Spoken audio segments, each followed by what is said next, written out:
Mark Grace joins me on the Les Schwab Tires pregame show, final game of the regular season, and tomorrow the Hops are in Boise to open up the playoffs. And Gracie, 25 years in this game or so, and you seem as excited about this playoff as anybody. Yeah, these guys have made, JR, myself, Doug, and I think anybody that's been around, probably including yourself, they've made us awfully proud. We were making the drive up from spring training to open up here. I remember, more than one conversation with JR, hoping that we would be a decent team. I know last year, the team didn't get off to a very good start and finished strong.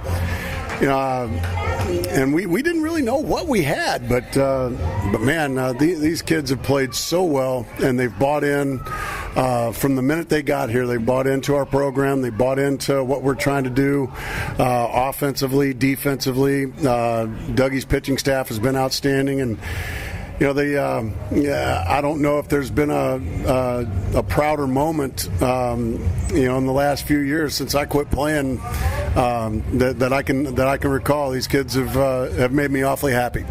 I know you can't give away any company secrets, but prior to early work down the line, you had a team meeting.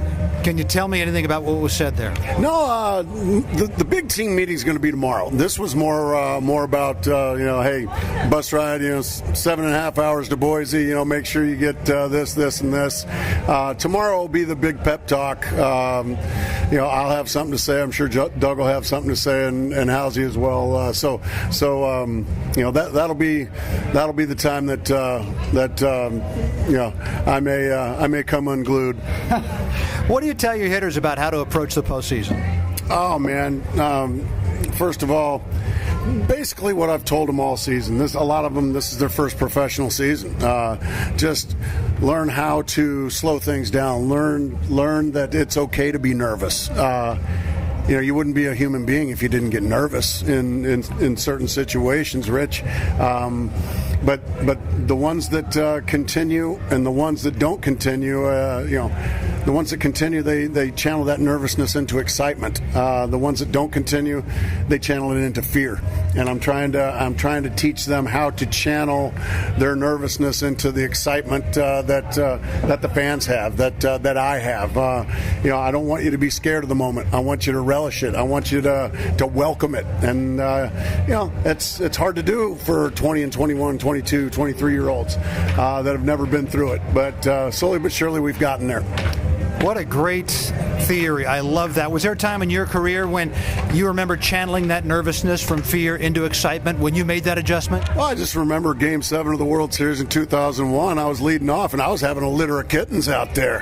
I just remember my ulcer was having a baby, Rich, and there's Mariano Rivera out there, and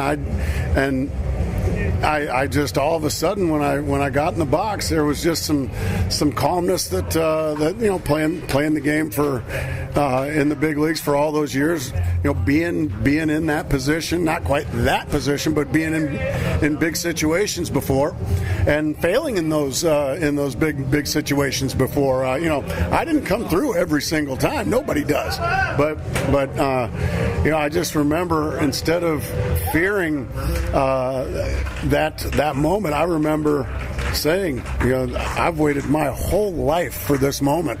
Don't screw it up, Grace. And sure enough, off we went. But that's kind of where that's kind of what I want to get these young men to feel once we get to Boise and once that first pitch is thrown. And for those who don't know, facing the game's greatest closer 13 years ago, leading off the ninth inning of Game 7 of the World Series, Mark Grace got a base hit off Mariano Rivera, and then they pinch ran for you, and Luis Gonzalez got the game-winning hit a little later on. It's important to finish strongly.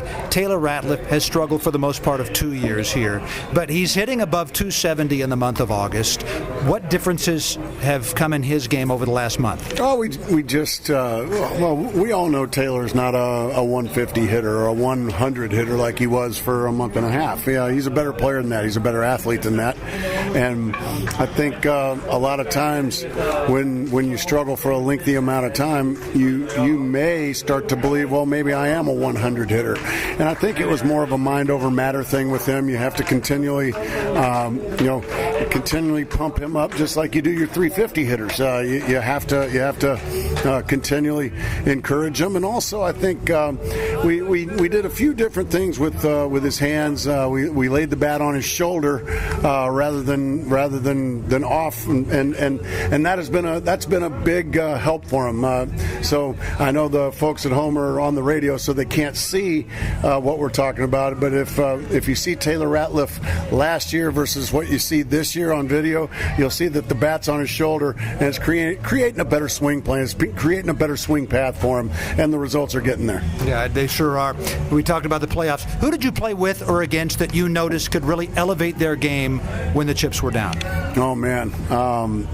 There was the best pitcher I ever saw do it was Kurt Schilling. Kurt Schilling, the big game Kurt, like big game James Worthy. The bigger the game, the better Kurt Schilling threw.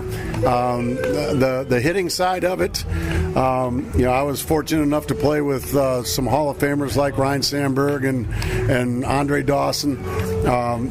But all those guys, and some great players that may be in the Hall of Fame that I played with in Arizona that haven't been voted on yet. But I would say, unfortunately, it was against me, but Will Clark was one of the best big-time clutch postseason players that I ever played, unfortunately, against.